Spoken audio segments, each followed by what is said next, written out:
kasih untuk rekan-rekan wartawan bisa hadir di sini.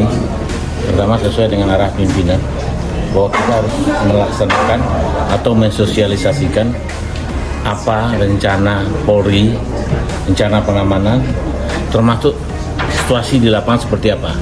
Tentu dari rekan-rekan wartawan lebih tahu karena wartawan itu jaringannya sangat luas. Beri masukan ke polisi dan kalau ada pun hal-hal yang harus kami sosialisasikan, kami sampaikan ke wartawan supaya ini disampaikan ke masyarakat.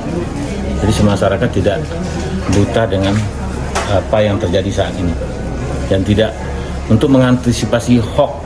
Jangan sampai kita nanti masyarakat kita dikasih sajian yang sifatnya hoax, yang mana masyarakat membutuhkan beritanya benar apa enggak.